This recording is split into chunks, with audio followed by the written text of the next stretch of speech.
Novel میرا نام ہے محبت، قسط نمبر 17، تحریر ثانیہ شیخ۔ تابش اور کاشف پوری توجہ کے ساتھ لوکیشن ٹریس کر رہے تھے۔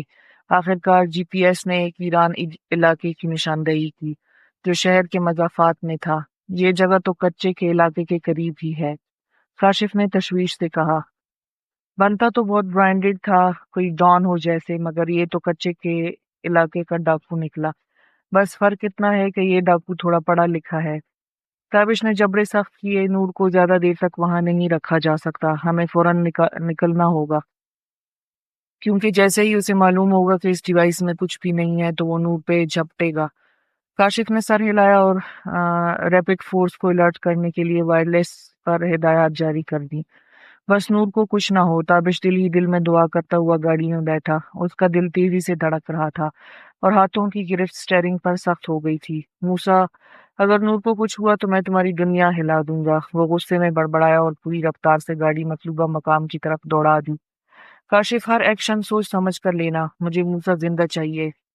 تابش نے گاڑی کی رفتار مزید بڑھاتے ہوئے سخت لہجے میں کہا۔ سر، اگر موسیٰ نے مزاحمت کی تو؟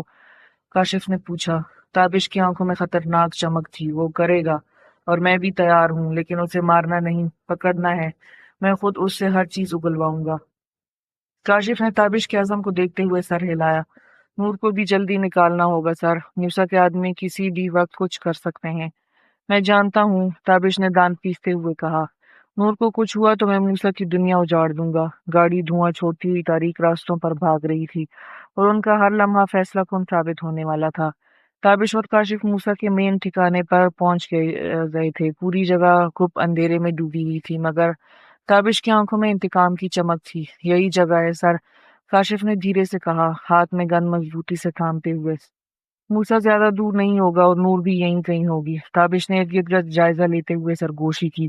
انہوں نے چھپکے سے آگے بڑھنے کا ارادہ کیا، مگر اچانک دو گارڈز انہیں بات کرتے ہوئے نظر آئے۔ اسٹاپ! کاشف، ٹیم کو الرٹ کرو کہ کوئی بھی گولیاں نہیں چلائے گا۔ گولیوں کی آواز سے سب الرٹ ہو جائیں گے اور میں ایسا نہیں چاہتا۔ تابش نے اپنا پلان بدل دیا، مگر سر ہم ان سے کیسے نپٹیں؟ کاشف کو اگلا پلان جاننے کی جلدی تھی۔ ہم انہیں انجیکٹ کریں گے، 1 گھنٹہ تو یہ بے ہوش ہی رہیں گے، تب تک ہم موسیٰ تک پہنچ جائیں گے۔ تابش کا پلان کاشف کو پسند آیا۔ ویری سمارٹ سر، اب سمجھ آیا منسٹر صاحب آپ کو پسند کیوں کرتے ہیں۔ میری تعریف بعد میں کرنا، فی الحال اٹیک کرو۔ تابش نے کاشف کو انجیکشن پکڑایا۔ بہت ہی ہوشیاری سے اور خاموشی سے کرنا ہے کاشف، بس ایک غلطی اور ہمارا کام ختم، سو بی کیئرفل۔ بہت سمارٹلی دونوں نے موو کیا۔ تابش اور کاشف نے گارڈز کے قریب پہنچ کر انتہائی مہارت سے انہیں دبوچ لیا، کسی کو گولی چلانے کا موقع دیے بغیر انجیکٹر نکالا اور دونوں کے گردنوں میں تیزی سے اتار دیا۔ گارڈز لڑکھڑائے، ان کی آنکھیں چند سیکنڈ کے اندر بند ہو گئیں اور وہ زمین پر دھڑام سے گر گئے۔ کاشف نے تابش کی طرف دیکھا اور سر ہلا کر بولا، زبردست، اب چلتے ہیں اندر۔ ٹیم کو باور کرواؤ کہ پیچھے کا ایریا کور کرتے رہیں، تابش نے انسٹرکشن دیے۔ تابش نے دروازہ دھیرے سے کھولا اور اندر جھانکا۔ سامنے ایک لمبی راہداری تھی جہاں دور کہیں ہلکی روشنی جل رہی تھی۔ وہ دونوں چپکے چپکے آگے بڑھے، ہر موڑ پر چوکس، ہر حرکت پر نظر رکھتے ہوئے۔ نور کو ڈھونڈنے کے لیے ہمارے پاس زیادہ وقت نہیں ہے، تابش نے سرگوشی کی۔ موسیٰ سے زیادہ دیر تک ہمارے آنے کی خبر چھپی نہیں رہے گی۔ دونوں مزید آگے بڑھے اور جیسے ہی ایک کمرے کے قریب پہنچے، اندر سے موسیٰ کی آواز آ رہی تھی۔ وہ نور پر چلا رہا تھا۔ اس نے کسی بات پر انکار کیا تھا تو موسیٰ نے ایک تھپڑ اس کے منہ پر رسید کیے۔ تابش نے خود کو کنٹرول کیا۔ وہ اس تھپڑ کا بدلہ سود سمیت لینے کا ارادہ رکھتا تھا۔ نور کے ہاتھ پاؤں کرسی سے بندھے ہوئے تھے۔ وہ دونوں پیچھے کی سائڈ پر کھڑے ہوئے موسیٰ کے کمرے سے جانے کا انتظار کرنے لگے۔ سر، ایک پرابلم ہو گئی ہے۔ کاشف کی پریشانی میں ڈوبی ہوئی آواز تابش کو سنائی دی۔ تابش نے سوالیہ نگاہوں سے کاشف کی طرف دیکھا۔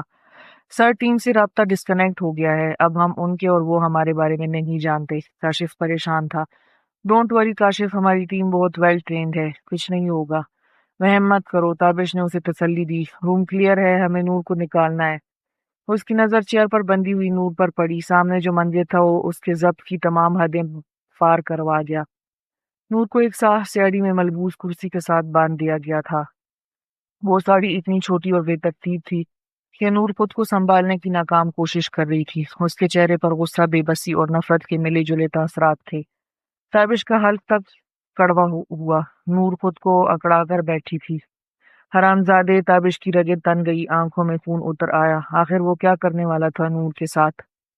آگے کا سوچ کر بھی اسے وحشت ہوئی، نور کی بے بسی پر اسے دکھ ہوا۔ وہ سٹل بیٹھی تھی، بس ساڑی کا پلو گرا ہی جاتا تھا۔ کاشف ابھی صورتحال کو سمجھنے کی کوشش کر رہا تھا کہ اچانک اس کی نظر نور کے سرکٹے پلو پر پڑی۔ وہ فوراً نظریں جھکانے لگا، مگر تابش کی عقابی نگاہوں سے کچھ بھی چھپ نہ سکا۔ اوئے نظریں سنبھال کاشف! تابش کی دھاڑ کے ساتھ ہی اس کا ہاتھ تیزی سے پیچھے گھما اور کاشف کے سر پر ایک تھپڑ جڑا۔ میں نے جان بوجھ کر نہیں دیکھا، کاشف فوراً صفائی دینے لگا سر سہلاتے ہوئے۔ میں تمہاری وضاحتوں میں نہیں پڑنا چاہتا، بس کام پر دھیان دو، تابش نے غصے سے کہا اور نور کی طرف دیکھا۔ پہلے میں جاتا ہوں پھر تم آؤ، تابش اسے کہتا اندر داخل ہوا۔ نور کی نظر تابش پر پڑی تو سکون کا سانس لیا۔ بہت جلدی آ گئے آپ، نور نے خفگی دکھائی۔ تم پاگل ہو نور، اپنا حلیہ دیکھو۔ تابش کا چہرہ غصے سے سرخ ہو رہا تھا، آنکھوں میں الجھن اور پریشانی واضح تھی۔ نور کو اس حال میں دیکھ کر اس کی برداشت جواب دے رہی تھی۔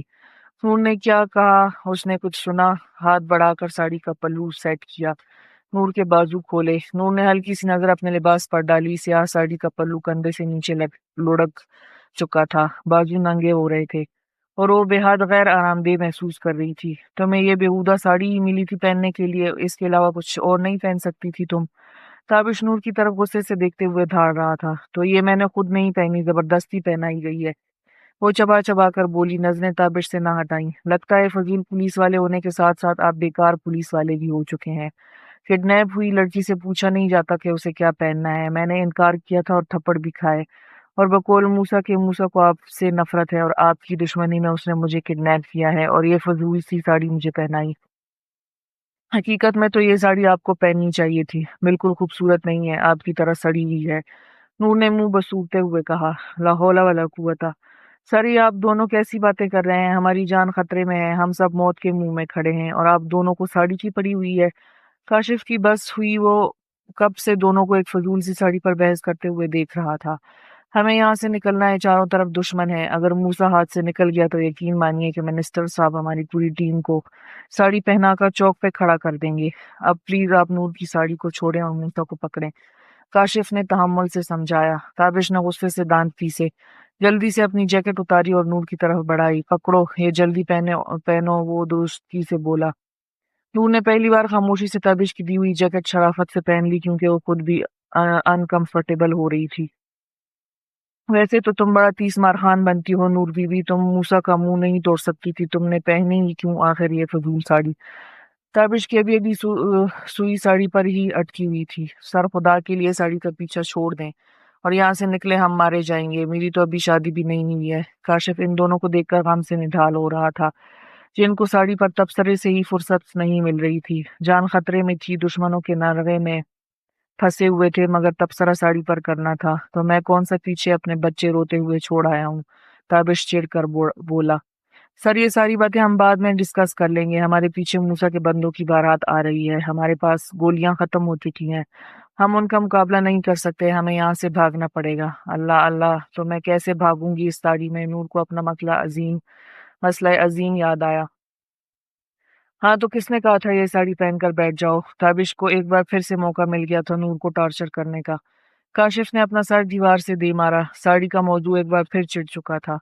اب چلو، یہاں مزید رکنے کا کوئی فائدہ نہیں، تابش نے فیصلہ کن لہجے میں کہا اور نور کا ہاتھ پکڑ کر باہر کی طرف بڑھا، مگر اچانک فائر کی آواز پر سب کے قدم رکے۔ اتنی جلدی بھی کیا ہے بھاگنے کی جناب، تھوڑی سی خدمت کا شرف ہمیں بھی حاصل کر لینے دیں۔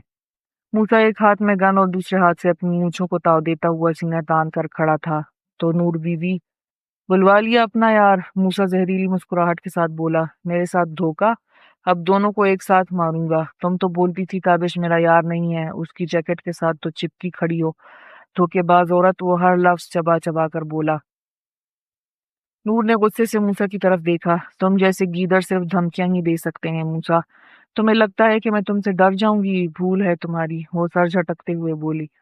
ڈرے گا تو تمہارا باپ بھی نور، کیونکہ یہ میری دنیا ہے اور یہاں سے نہ تو جائے گی اور نہ یہ تیرا عاشق، بلکہ اس کے سامنے میں تمہاری عزت کو تار تار کروں گا، دیکھتا ہوں یہ پولیس والا کیا اکھاڑ لے گا۔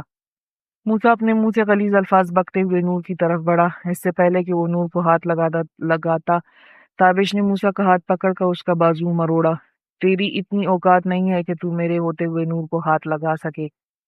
مارنے والے مرنے سے پہلے اتنا نہیں بولتے موسیٰ، تم نے پہلے بھی بہت کھیل کھیل لیے مگر آج تمہارا کھیل ختم، کیونکہ اس بار تم نے کھیل کے لیے غلط بندہ چن لیا ہے۔ تابش جتوئی کو صرف جیتنے کی عادت ہے، وہ انتہائی غصے سے غرایا۔ موسیٰ کے چہرے پر طنزیہ مسکراہٹ ابھری۔ میرا کھیل ختم؟ ہاں ہاں ہاں۔ تابش، تم پولیس والے کبھی نہیں سدھرتے، ہمیں خود کو ہیرو سمجھتے ہو، ہمیشہ خود کو ہیرو سمجھتے ہو، مگر یہاں ویلن میں ہوں اور آج میں ہی جیتوں گا۔ موسیٰ نے بازو چھڑوایا، پاس کھڑی نور کو گردن سے دبوچا، گن اس کے سر پر تان دی۔ موسیٰ نے بندوق کا رخ نور کی طرف کر دیا۔ پہلے میں تمہاری محبوبہ کو ختم کروں گا اور پھر تمہیں۔ نور کے برابر میں ایک ٹیبل تھی جس پر پانی کی بوتل پڑی تھی۔ اسی لمحے نور نے موقع دیکھ کر سامنے میز پر پڑی گلاس کی بوتل اٹھائی اور پوری قوت سے موسیٰ کے سر پر دے ماری۔ بوتل ٹوٹتے ہی خون کی دھار بہنے لگی۔ موسیٰ درد سے چیخ اٹھا۔ بھاگو نور! تابش نے موقع سے فائدہ اٹھاتے ہوئے موسیٰ کی کلائی پر زوردار مکہ مارا، جس سے بندوق اس کے ہاتھ سے گر گئی۔ کمرے میں شدید ہلچل مچ گئی۔ باقی پولیس ٹیم پہلے ہی مین گیٹ پر موجود تھی۔ موسیٰ کو احساس ہو چکا تھا کہ آج وہ پھنس چکا ہے۔ تابش نے ایک آخری زوردار مکہ موسیٰ کے جبڑے پر مارا، جس سے وہ فرش پر جا گرا۔ پولیس ٹیم نے آگے بڑھ کر موسیٰ کو قابو کر لیا۔ موسیٰ نے تیش میں آ کر اپنی ٹانگ سے تابش کو کک ماری جو اس کی کمر پر لگی۔ تابش گرتے گرتے بچا۔ تیری تو مجھ پر وار کرے گا؟ تابش جتوئی پر حملہ کرے گا، وہ وحشت ناک انداز میں دھاڑا۔ موسیٰ کو گریبان سے پکڑ کر نیچے پھینکا۔ تابش اتنا جنونی ہو گیا تھا کہ اپنے بھاری بوٹوں سے اس کے پیٹ پر لاتوں کی برسات کر رہا تھا۔ کاشف نے آگے بڑھ کر روکا۔ سر پلیز آپ قانون کو ہاتھ میں مت لیں، چھوڑ دیں، وہ مر جائے گا۔ موسیٰ نے سر اٹھا کر اسے چیلنج کیا۔ مجھے صرف موقع ملنے دو، تیری محبوبہ کو کوٹھے پر بٹھاؤں گا۔ وہ مشکل سے اپنے پیروں پر کھڑا ہوا، خباثت سے نور کو دیکھ کر آنکھ ریز کر گیا۔ کتے، تو زندہ رہے گا تو کچھ کرے گا، میں تجھے اس قابل ہی نہیں چھوڑوں گا۔ تابش نے اس کے منہ پر مکوں کی برسات کر دی۔ موسیٰ کو پیروں پر کھڑے رہنا مشکل لگ رہا تھا۔ تابش کسی صورت نہیں رک رہا تھا۔ کاشف اسے قابو کر رہا تھا مگر وہ بے قابو ہوتا ہوا ایک فلائنگ کک اس کے پیٹ پر ماری۔ خون کا فوارہ موسیٰ کے منہ سے نکلا۔ وہ نیم بے ہوش ہو رہا تھا۔ تابش اس کی جان لے لیتا اس سے پہلے نور اس کے سامنے آ کر کھڑی ہو گئی۔ بس کریں، وہ مر جائے گا، وہ یہی چاہتا ہے، اب جلد بازی میں کچھ غلط کریں، پلیز سٹاپ۔ نور نے التجا کی۔ تابش اس وقت اپنے آپے میں نہیں تھا۔ تابش نے نور کا جبڑا بڑی زور سے پکڑا۔ چپ، ایک دم چپ، ایک لفظ بھی بولی تو سانسیں چھین لوں گا تمہاری۔ جھٹکے سے نور کو پیچھے کیا۔ کاشف نے تیزی سے نور کو سنبھالا، ورنہ وہ یقیناً زمین بوس ہوتی۔ آپ اس وقت سر سے دور رہیں، سر اس وقت اپنے آپ میں نہیں ہے، آپ کو لگی تو نہیں؟ کاشف فکر مندی سے پوچھ رہا تھا۔ نور پھٹی پھٹی آنکھوں سے دیکھ رہی تھی۔ یہ روپ کہاں تھا تابش کا؟ اسے اپنی سسکی محسوس ہوئی تھی۔ وہ خاموش کھڑی تابش کو انگارے چباتے ہوئے دیکھ رہی تھی۔ پولیس فورس نے بے ہوش موسیٰ کو پکڑ کر اپنی تحویل میں لیا۔ کچھ ہی دیر میں باہر رپورٹرز بھی موجود تھے۔ تابش لمبے لمبے سانس بھرتا خود کو شانت کر رہا تھا۔ اسے احساس ہوا تھا کہ نور کی بری طرح انسلٹ کر چکا تھا۔ نور خونخوار نگاہوں سے تابش کو ہی دیکھ رہی تھی، مگر تابش پہلے کے مقابلے نسبتاً نرم لہجے میں بولا، تم یہاں سے نہیں جاؤ گی؟ باہر رپورٹرز ہیں تو مجھے کیا فرق پڑتا ہے، میں کوئی مجرم نہیں جو ڈر جاؤں۔ تابش نے گہری سانس لی اور نرمی سے بولا، نور پلیز، ابھی باہر جانا مناسب نہیں ہے، یہ میڈیا والے سوالوں سے جان نہیں چھوڑیں گے، تمہیں بلا وجہ گھسیٹیں گے۔ اس معاملے میں اغوا شدہ لڑکی کو کس طرح نیوز میں پیش کرتے ہیں تمہیں اندازہ نہیں ہے۔ میری بات مانو، میرے ساتھ چلو، میں سیف راستے سے نکالوں گا، تمہیں میری ضرورت ہے۔ تابش نے اسے سمجھانا چاہا، مجھے آپ کی مدد کی ضرورت ہرگز نہیں، میرے بارے میں کوئی کچھ غلط لکھ دے، وہ ہاتھ ابھی تخلیق نہیں ہوئے، آپ میری فکر مت کریں، میں اپنی حفاظت خود کر سکتی ہوں، مجھے کسی پولیس والے کی ضرورت نہیں۔ تابش نے آنکھیں سکیڑ کر اسے دیکھا۔ نور، اگر تمہیں اندازہ ہوتا کہ ابھی تم کس خطرے میں ہو تو یوں فضول ضد نہ کر رہی ہوتی۔ نور نے غرور سے گردن اکڑائی اور تابش کو گھورتے ہوئے کہا، میرا نام ہسٹری میں بہت تمیز سے لکھا جائے گا، میں نے خطرناک موسیٰ کو پکڑوایا ہے، I am the dual of my word. Tabish نے گہری سانس لی، پھر قریب ہو کر سرگوشی میں کہا، نور، تمہاری ہسٹری میں میرا نام بھی لکھا جائے گا، یہ سوچا ہے کبھی؟ جب جب نور کا نام آئے گا، نور کے نام کے ساتھ تابش بھی لکھے گا، کیونکہ اس ڈیول کو انٹروڈیوس کرنے والا تابش ہی ہے۔ Just keep in your mind, خواب دیکھیں مگر ایک حد میں رہ کر، مسٹر فضول پولیس والے، جو ہسٹری میں لکھواؤں گی اس میں تابش کا نام کہیں بھی نہیں آئے گا، جسٹ ویٹ اینڈ واچ۔ نور تابش کو چڑھاتی ہوئی وہاں سے نکل گئی۔ یہ لڑکی حد سے زیادہ ضدی اور بیوقوف ہے، اسے اندازہ بھی نہیں ہے کہ باہر کھڑے ہوئے رپورٹر اسے کس طرح سے بدنام کریں گے۔ تابش نور کو جاتا ہوا دیکھ کر بولا، سر وہ بہت سمجھدار ہے، آپ دیکھ لیجئے گا، وہ ہینڈل کر لے گی رپورٹرز کو۔ چلو دیکھ لیتے ہیں۔ تابش اور کاشف بھی نور کے پیچھے پیچھے چل دیے۔ ماروی کمرے میں آئی تو وجدان پریشانی سے کمرے میں ٹہل رہا تھا۔ رمضان کا چاند مبارک ہو سائیں۔ ماروی خوشی سے وجدان کے قریب آئی۔ وجدان نے لمحے میں اسے کمر سے پکڑتے ہوئے نزدیک کیا۔ خیر مبارک میرے چاند، مبارک دور سے نہیں دیتے، پاس آ کر دیتے ہیں۔ وجدان نے گہری نگاہوں سے ماروی کو دیکھتے ہوئے کہا، سائیں وہ مجھے ابھی نیچے جانا ہے، ذرا سب کو مبارکباد بھی دینی ہے رمضان کی۔ ماروی کے بہانے شروع ہو گئے تھے۔ وجدان کے چہرے پر مسکراہٹ کے ساتھ شرارت بھی تھی۔ مجھے بھی آپ کو مبارکباد دینی تھی میری سردارنی۔ کس بات کی سائیں؟ ماروی حیران ہوئی۔ آپ کے منتھلی ٹیسٹ کا بڑا شاندار رزلٹ آیا ہے، ابھی آپ کی ٹیچر کی کال تھی، وہ تو بہت امپریس ہے آپ سے میری معصوم بیوی۔ ماروی کا رنگ بری طرح فک ہوا، آنکھوں میں خوشی کے چراغ گل گل ہوئے۔ سائیں کس ٹیچر کا فون تھا؟ ماروی نے وجدان کے حصار سے نکلتے ہوئے پوچھا۔ آپ کی کلاس ٹیچر، ابھی 2 منٹ پہلے ان کی کال تھی۔ وجدان نے ماروی کی طرف دیکھا اور سرد لہجے میں پوچھا، آپ کا بیگ کہاں ہے؟ وجدان کے بدلتے لہجے پر ماروی چونکی۔ ماروی کون سا بیگ؟ وہ جان بوجھ کر انجان بننے کی کوشش کر رہی تھی۔ ماروی، وجدان نے صرف گھورا، لے کر آئیں فوراً۔ ماروی نے گڑبڑا کر ارد گرد دیکھا، وہ تو کہیں رکھا ہوگا، مجھے یاد نہیں، آخری بار کہہ رہا ہوں، آپ لا رہی ہیں یا میں ڈھونڈوں؟ ماروی آپ کا بیگ 2 منٹ میں سامنے ہونا چاہیے۔ ماروی نے دل ہی دل میں ٹیچر کو کوسا، یہ میڈم کو ابھی فون کرنا تھا، پھر دھیرے سے بولی، لاتی ہوں، اور بیگ ڈھونڈنے لگ گئی۔ دل میں دعا کرتی رہی شاید معجزے سے بیگ خود ہی غائب ہو جائے۔ آخر کار بیگ مل گیا۔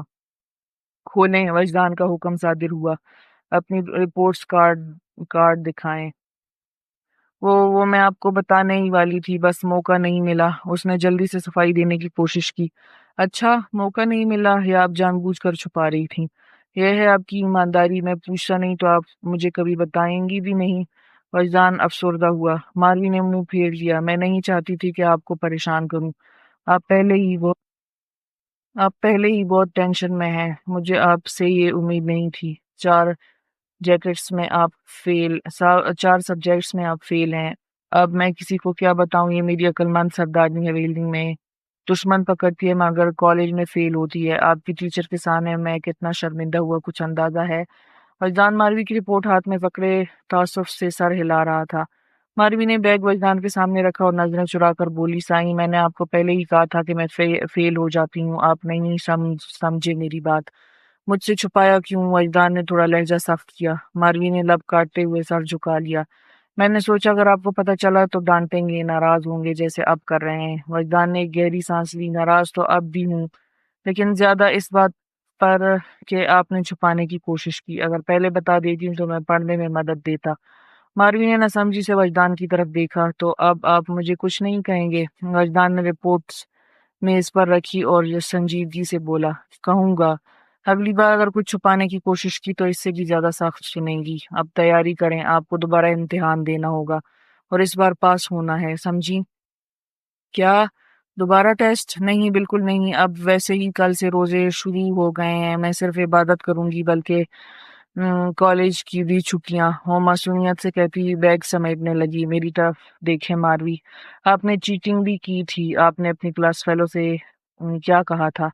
وجدان ایک آئیبرو اٹھاتے ماروی کی روح قبض کرنے کا پورا بندوبست کر چکا تھا۔ یا اللہ خیر، بدلے بدلے سے میرے سردار نظر آتے ہیں۔ سائیں میں آپ کی ماروی ہوں، آپ کو کیا ہو گیا ہے؟ آپ آج بہت غصہ کر رہے ہیں۔ ماروی بات نہیں بدلیں، سچ سننا ہے مجھے۔ ماروی کی آنکھوں میں اپنے سائیں کی بے رخی سے آنسو چمک رہے تھے۔ وجدان کا دل بھی بہت برا ہو رہا تھا، بھلا اپنی ماروی کو روتا دیکھ سکتا تھا، مگر سختی ضروری تھی۔ وہ وجدان کی محبت کا ناجائز فائدہ اٹھا رہی تھی، چیزیں چھپا رہی تھی، اور وجدان کو ہرگز منظور نہ تھا ماروی کا کچھ چھپانا۔ آپ نے کیا کہا تھا لڑکی کو؟ سائیں وہ بس مذاق تھا، میں نے سنجیدگی سے کچھ نہیں کہا تھا۔ ماروی نے جلدی سے وضاحت دینے کی کوشش کی۔ ایک لڑکی کو آپ نے یہ دھمکی دی کہ میرا پیپر لیک ہوا نہ گھر سے اٹھوا لوں گی۔ میری ماروی ایسا کیسے کر سکتی ہے؟ آپ کی اطلاع کے لیے عرض ہے کہ وہ لڑکی خود بھی نکمی تھی، وہ بھی فیل ہے۔ وجدان کے انکشاف پر ماروی نے سر اٹھا کر حیرت سے دیکھا۔ ماروی نے ہونٹ بھینچ لیے۔ سائیں وہ بس مذاق تھا، میں نے سچ میں ایسا کچھ نہیں کرنا تھا۔ ماروی نے شرمندگی سے سر جھکا لیا۔ سائیں میں بس فرسٹریشن میں بول گئی تھی۔ آپ پلیز ناراض نہ ہو، مجھے کچھ بھی نہیں آ رہا تھا اور وہ لڑکی لکھے جا رہی تھی، مجھے لگا پڑھی لکھی ہے تو بول دیا۔ نقل کے لیے عقل کی ضرورت ہوتی ہے ماروی۔ وجدان نے اپنی بیوی کو افسوس سے دیکھا۔ آئندہ اگر آپ نے اپنے عہدے کا غلط استعمال کیا تو ماروی یہ عہدہ آپ سے واپس لے لیا جائے گا۔ وجدان کی بات ماروی کے دل پر لگی۔ اتنی سی بات پر آپ نے اتنی بڑی بات بول دی سائیں۔ ماروی کو یقین نہیں آ رہا تھا کہ سامنے کھڑا شخص اس سے عشق کرتا ہے۔ وجدان کی سختی کچھ کم ہوئی مگر لہجے میں اب بھی سنجیدگی تھی۔ ماروی اگر آپ غلط کام کریں گی تو میں غصہ نہیں کروں گا، مجھے آپ پر بھروسہ ہے، اسے مت توڑیں۔ اگلی بار اگر کوئی مشکل ہو تو سب سے پہلے مجھ سے کہیں گی، سمجھی؟ ماروی نے جلدی سے سر ہلا دیا۔ سمجھ گئی سائیں، آئندہ کوئی غلطی نہیں ہوگی۔ اس کے لہجے میں خفگی تھی۔ رات کو تراویح کے بعد آپ روز مجھ سے پڑھیں گی، ٹیسٹ ہر صورت کلیئر کرنے ہیں۔ بات سمجھ آ رہی ہے؟ وجدان نے بات دہرائی۔ میں روزہ رکھ کر کیسے پڑھوں گی سائیں؟ یہ ظلم نہ کریں، رمضان سال میں ایک بار آتا ہے، مجھے نہیں پڑھنا پلیز سائیں۔ وہ اب اعلانیہ رو رہی تھی۔ ماروی کیا کروں میں آپ کا دشمن نہیں ہوں مگر آپ کو لے کر میں نے بہت سے خواب دیکھے ہیں، سب ہوگا اور بہت اچھے سے ہوگا۔ وہ ماروی کو گلے سے لگاتے ہوئے سمجھا رہا تھا۔ میں پھر فیل ہو جاؤں گی، ماروی نے دھمکی دی۔ اچھا تو اب جب تک آپ پاس نہیں ہوتی ساوری سے بات چیت بند، نہ ہی وہ حویلی آ سکتی ہے۔ وجدان نے اس سے بھی بڑی دھمکی دی اور ماروی کا موبائل ہاتھ سے لے لیا۔ آپ میرے سائیں نہیں ہیں، آپ ظالم اور شفاق ہو گئے ہیں۔ دنیا میں ایک انسان میرا ہے، میری دوست، اس کو بھی چھین رہے ہیں۔ وہ روحان سی ہوئی، آپ کی ساری دنیا میں ہوں میری ماروی۔ ٹیسٹ کے بعد جتنی مرضی بات کریں مگر تب تک پڑھائی پر فوکس۔ وجدان نے پیار سے اس کے آنسو صاف کیے۔ میں تراویح کے بعد اسٹڈی روم میں ملتا ہوں ماروی، کوئی بہانہ نہیں چلے گا، اور ہاں رمضان مبارک۔ پھر اس نے ماروی کے ماتھے پر ہلکا سا بوسہ دیا اور باہر نکل گیا۔ ماروی نم آنکھوں سے اسے جاتا ہوا دیکھ رہی تھی۔ ماتھے پر وجدان کے لمس کی حدت ابھی بھی باقی تھی۔ آیت ابصار کے آفس میں آج پھر موجود تھی۔ وہ ابصار کو یہ بتانے آئی تھی کہ وہ آج گرینی کی دعوت پر گھر جا رہی ہے۔ مسٹر میر عالم ملنا چاہتے ہیں۔ ابصار کا چہرہ سختی سے تن گیا تھا۔ وہ کرسی سے اٹھا اور آیت کی طرف قدم بڑھائے۔ تم نہیں جا رہی ہو، سمجھی؟ اس کی آواز میں فیصلہ تھا، جیسے کسی حاکم کا حکم ہو۔ آیت نے چونک کر ابصار کو دیکھا، پھر دھیرے سے بولی، پر گرینی نے بلایا ہے وہ مجھے پر مگر چونکہ اگر کچھ نہیں سننا، ابصار نے سختی سے کہا، میں نے کہہ دیا تم نہیں جا رہی ہو، بس بات ختم۔ آیت نے لب بھینچ لیے۔ وہ جانتی تھی کہ ابصار ضدی ہے مگر وہ گرینی کی عزت بھی کرتی تھی، ان کا دل کیسے توڑ سکتی تھی؟ یہ زیادتی ہے مسٹر ابصار، گرینی نے بلایا ہے، کوئی غیر نہیں۔ ابصار نے غصے سے ہاتھ میز پر مارا۔ میر عالم سے ملنے کے لیے بلایا ہے، سمجھ رہی ہو نا؟ آیت نے گہری سانس لی۔ آپ ہر کسی کو شک کی نظر سے کیوں دیکھتے ہیں؟ میں وہاں صرف گرینی کے لیے جا رہی ہوں، میر عالم کے لیے نہیں۔ Keep quiet. ابصار نے سختی سے اسے گھورا۔ بات ختم، تم کہیں نہیں جا رہی۔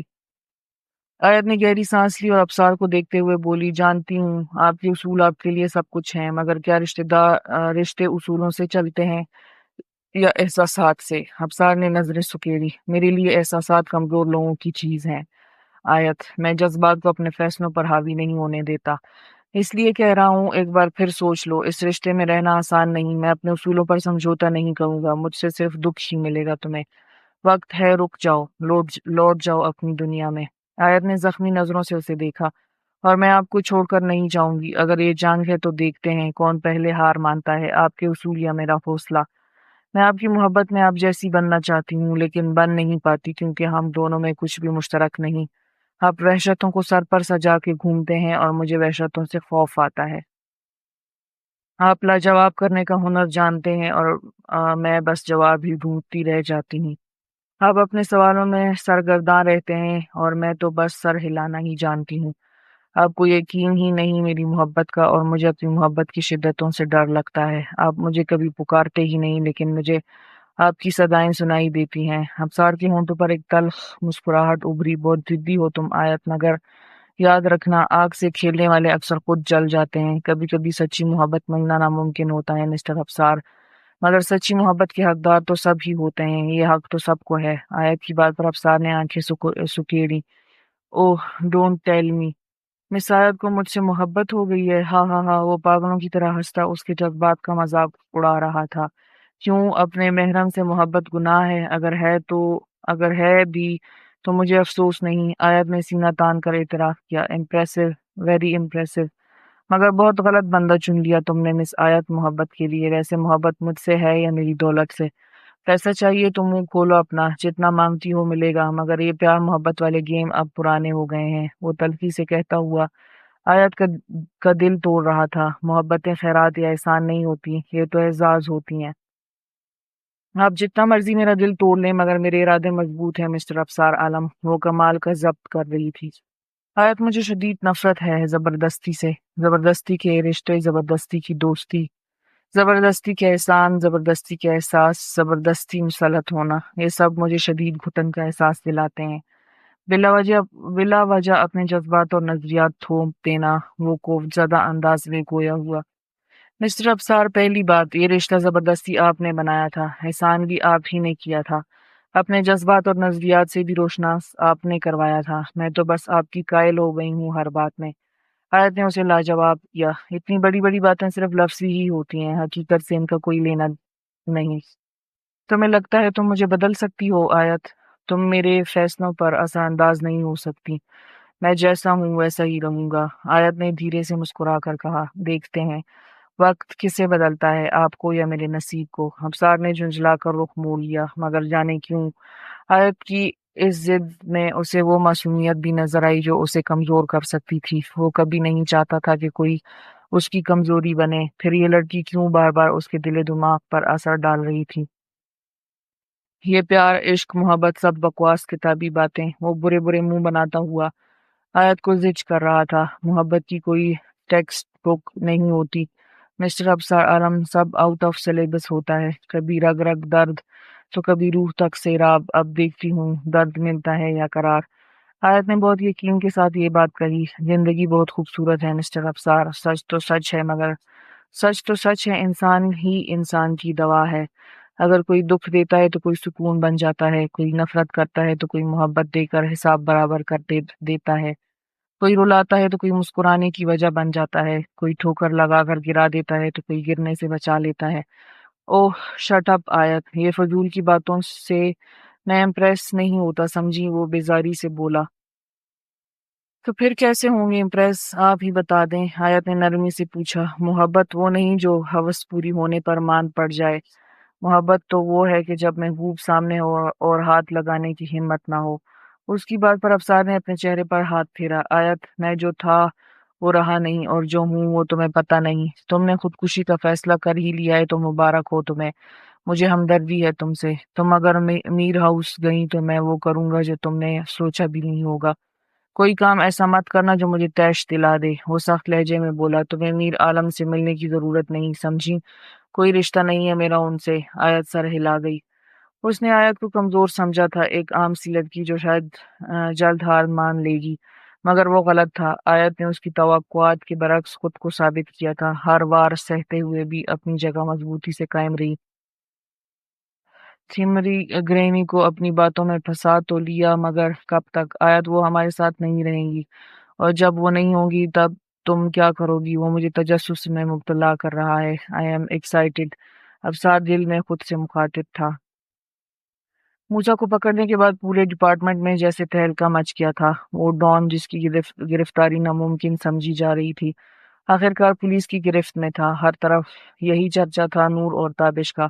سر آپ نے تو واقعی کمال کر دیا، ایک جونیئر آفیسر نے جوش سے کہا۔ یہ سب ٹیم ورک تھا، تابش نے سنجیدگی سے جواب دیا، مگر اس کے چہرے پر ایک ہلکی سی مسکراہٹ ضرور تھی۔ ڈپارٹمنٹ میں مبارکبادوں کا سلسلہ جاری تھا۔ کاشف بھاگتا ہوا تابش کے پاس آیا۔ سر کیا آپ نے نیوز سنی؟ ڈپارٹمنٹ والوں نے تو نور کو ہیروئن بنا دیا، آپ کا تو پتہ ہی کاٹ دیا، اور ہم نے سنا ہے کہ اس سال کا ایوارڈ نور لے کر جا رہی ہے۔ کیا؟ تابش نے حیرانی سے کاشف کو گھورا۔ جی ہاں سر، نور کو ہیروئن بنا دیا گیا ہے، کاشف نے ہنسی دباتے ہوئے کہا۔ پورے نیوز چینلز پر یہی چرچا ہے کہ موسیٰ کو پکڑنے میں نور کا ہاتھ تھا، اور تو اور اس سال کا بہادری کا ایوارڈ بھی نور کے نام ہونے والا ہے۔ تابش نے غصے سے دان لی سے یہ میڈیا والے بغیر تصدیق کے کچھ بھی چھاپ دیتے ہیں. میں نے اپنی جان پر کھیل کر یہ مشن مکمل کیا اور سارا کریڈٹ نور لے رہی ہے. بس سر، یہ دنیا ہے، ہیروئن نور اور ہم صرف بیک گراؤنڈ کے ایکسٹرا. کاشف نے مزاحیہ انداز میں کہا. تابش نے تیزی سے نیوز چینل لگایا. اسکرین پر نیوز اینکر زور سے کہہ رہی تھی، بہادر لڑکی نور کی بہادری نے موسیٰ جیسے خطرناک مجرم کو پکڑوانے میں مدد دی اور نہ صرف خود کو بچانے میں کامیاب رہی بلکہ پولیس کی بھی مدد کی. ذرائع کے مطابق اعلیٰ حکام سے ایوارڈ دینے کا سوچ رہے ہیں. تابش نے غصے سے ٹی وی کا والیوم کم کیا اور گہری سانس لی. یہ لڑکی تو قیامت ہے. تابش نے جھنجلا کر جیکٹ پہنی. پورے ڈپارٹمنٹ میں میری ناک کٹوا دی. سب مجھے دیکھ کر ہنس رہے ہیں. حد ہو گئی ہے یار. کاشف نے بمشکل اپنی ہنسی دبائی. سر نور تو واقعی سپر سٹار بن چکی ہیں. سنا ہے آج ایکسپریس نیوز پر ان کا لائیو انٹرویو ہے. چلو دینے دو اسے. تابش نے گہرا سانس لیا اور صوفے پر گپ سے بیٹھ گیا. سر سچ میں آپ نور بیوی کو ایسے ہی ہیروئن بننے دیں گے؟ کاشف حیران ہوا. تو اور کیا کروں؟ جا کر نیوز چینل پر دھرنا دے دوں یا ڈپارٹمنٹ کے چیف سے جا کر کہوں کہ اصل ہیرو میں ہوں؟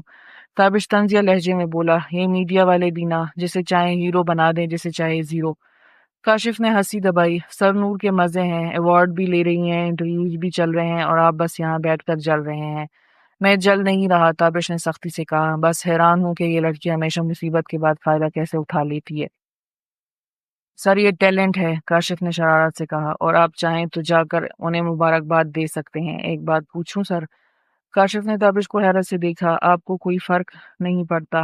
آپ تو ہر سال یہ ایوارڈ لے کر آتے تھے اور اس بار نور لے جا رہی ہیں اور آپ کو کوئی اعتراض نہیں.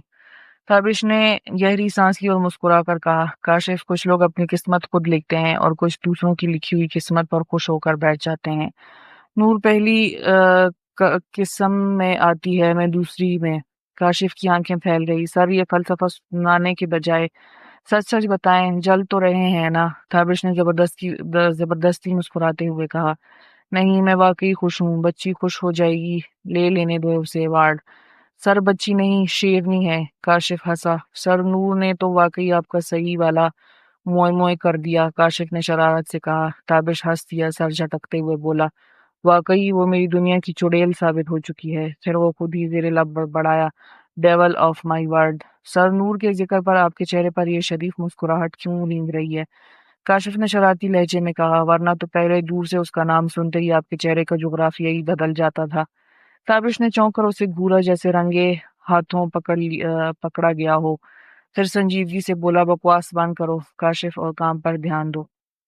ہاں ہاں سر، یہ تو وہی بات ہو گئی. کہاں راجا بھوج، کہاں گنگو یتلی تیلی. کاشف مزید چھیڑنے لگا. کل تک جو لڑکی آپ کے سر کا درد تھی آج وہ دل کے قریب محسوس ہو رہی ہے.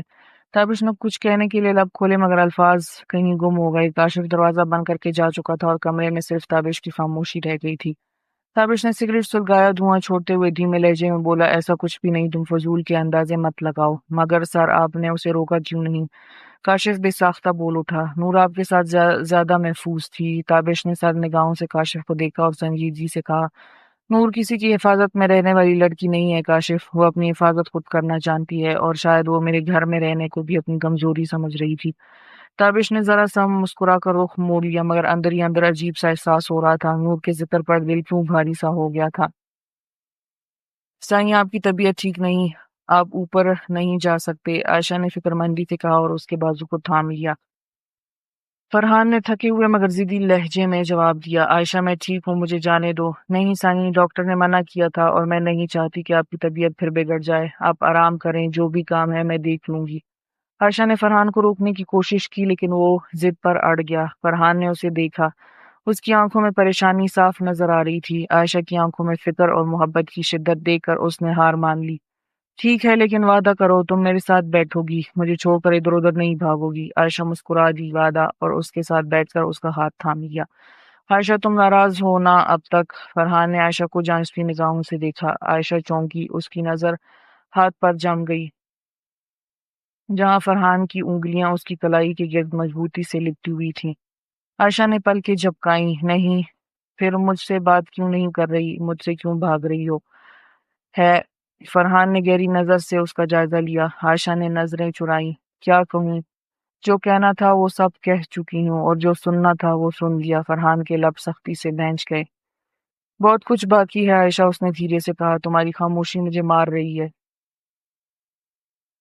فرحان نے بے بسی سے عائشہ کی طرف دیکھا، اس کی آنکھوں میں عجیب سی اداسی تھی۔ یہ خاموشی کی سزا مجھے مت دو عائشہ، میں اندر ہی اندر مر جاؤں گا، میری سزا کب ختم ہوگی؟ فرحان نے عائشہ کے کندھے پر سر رکھتے ہوئے تھکے تھکے انداز میں کہا، سائیں میں آپ سے ناراض نہیں ہوں، ہاں مجھے تھوڑا ٹائم ضرور لگے گا، میں اب بھی دوسری عورت کا خناس اپنے دل سے نکال نہیں سکی ہوں۔ میں جب بھی آپ کو دیکھتی ہوں تو عروج کا چہرہ سامنے ہی کہیں کھڑا ہوتا، مجھے تھوڑا ٹائم لگے گا آپ کی طرف واپس لوٹنے میں۔ عائشہ سچ بات بول گئی، میں تمہیں وقت دینے کو تیار ہوں عائشہ، وہ دھیرے سے بولا، مگر یہ مت بھولو کہ میں تمہارے بغیر نہیں رہ سکتا، ہر پل ہر لمحہ تمہاری خاموشی مجھے اندر سے ختم کر رہی ہے۔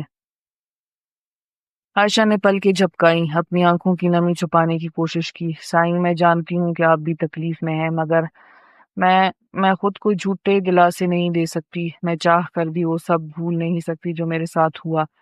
تمہیں وقت چاہیے، میں تمہیں وقت دوں گا، اس نے عزم سے کہا، مگر ایک وعدہ کرو عائشہ۔ عائشہ نے سوالیہ نظروں سے اسے دیکھا، جب تمہارے دل کا بوجھ ہلکا ہو جائے، جب تم میرے پاس لوٹنے کے لیے تیار ہو جاؤ تو مجھے زیادہ انتظار مت کروانا۔ اس کی آواز میں ایک التجا تھی، ایک بے بسی۔ عائشہ نے فرحان کی آنکھوں میں دیکھا جہاں صرف سچائی اور بے بسی تھی۔ وہ جانتی تھی کہ فرحان نے اس کے ساتھ بے وفائی نہیں کی، مگر عروج کی موجودگی، وہ زبردستی کی شادی، سب کچھ اس کے دل پر ایک گہرا زخم چھوڑ گیا تھا۔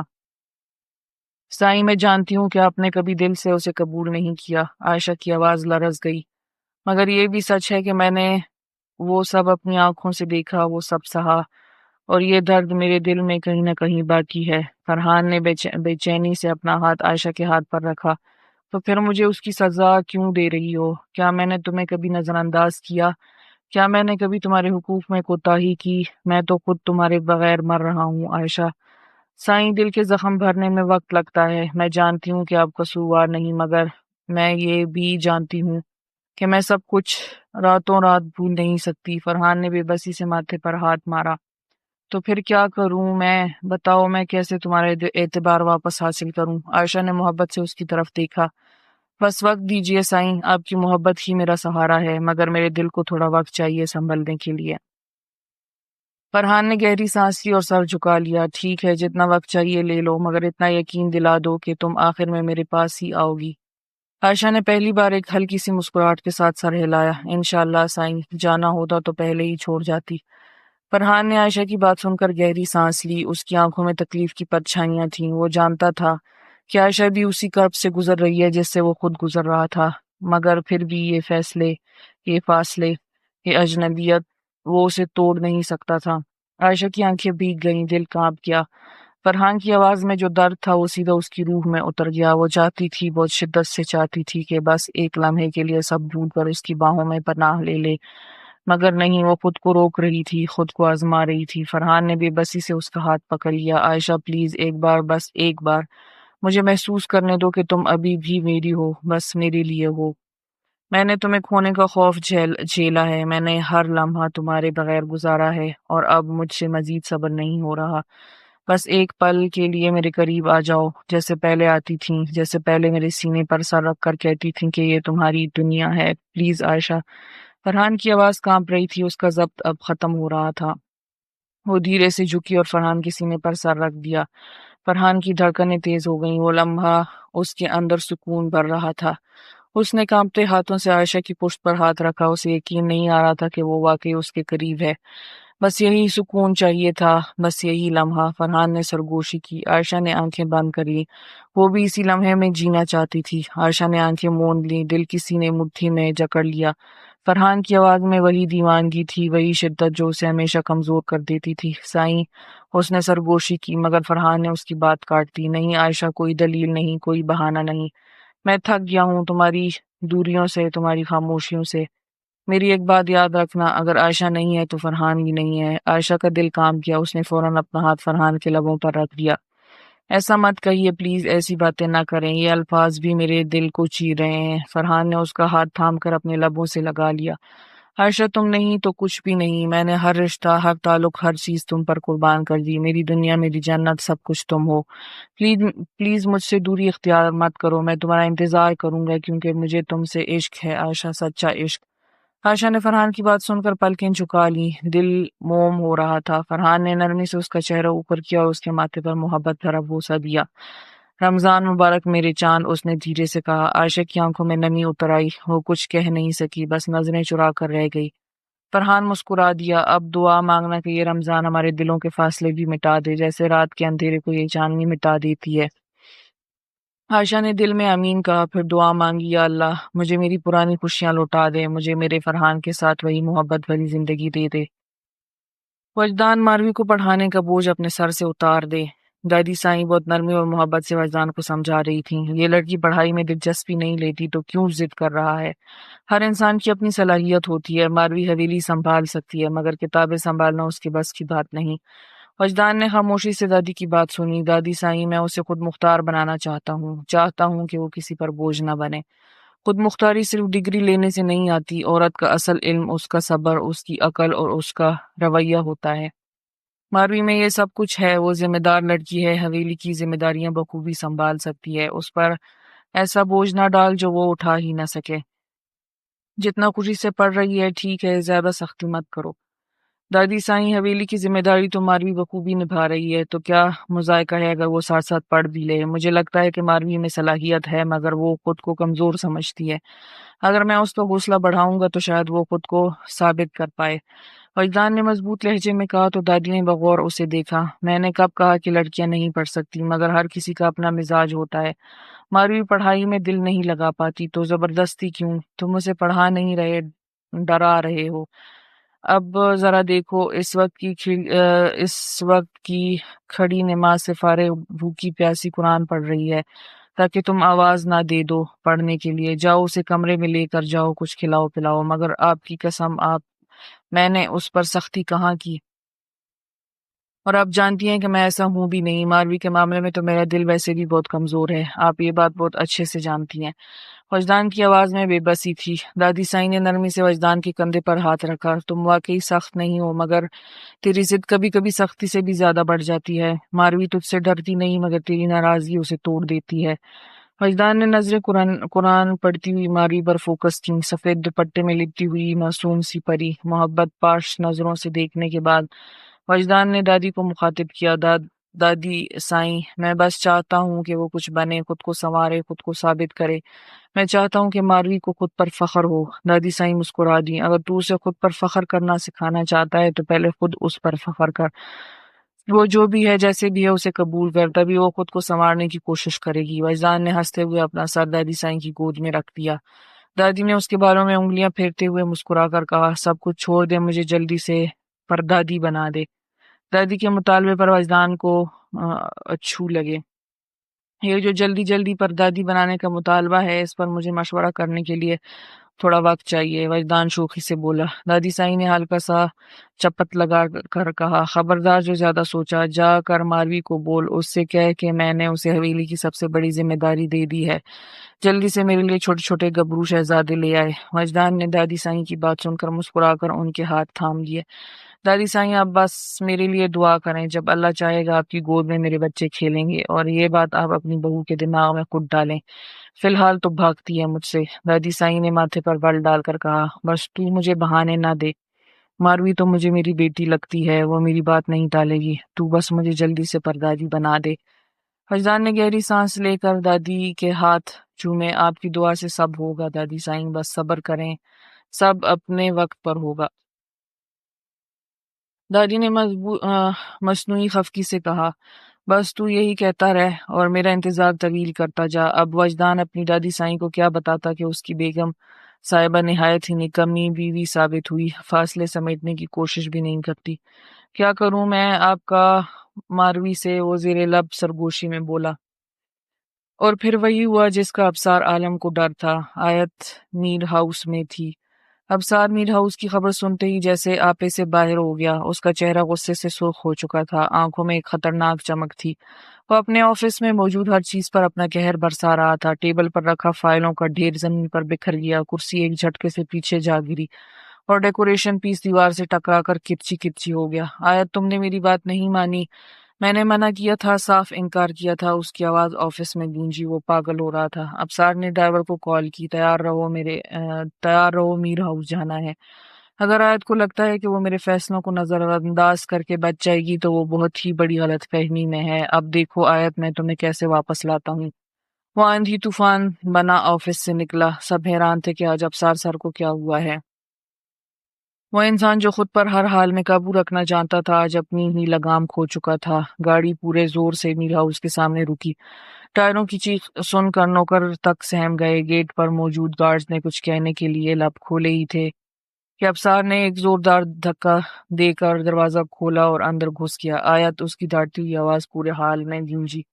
ابصار کی نظریں سیدھا آیت پر جمی تھیں۔ اس کے ماتھے کی رگیں تن چکی تھیں، ہاتھ سختی سے مٹھی میں بند تھے۔ وہ لمبے لمبے قدم اٹھاتا سیدھا آیت کے سامنے جا کھڑا ہوا۔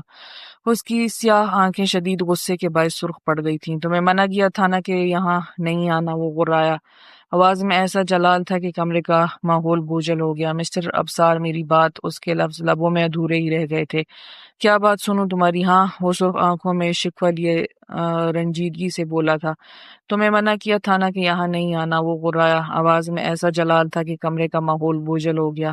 ابصار، یہ کیا بدتمیزی ہے؟ گرینی زور سے بولی۔ آپ بیچ میں مت بولیں، یہ میرا اور میری بیوی کا معاملہ ہے۔ ابصار نے ایک نظر انہیں گھورا، مگر پھر اس کا پورا دھیان آیت پر تھا۔ گرینی نے سخت لہجے میں کہا، ابصار تم حد سے بڑھ رہے ہو۔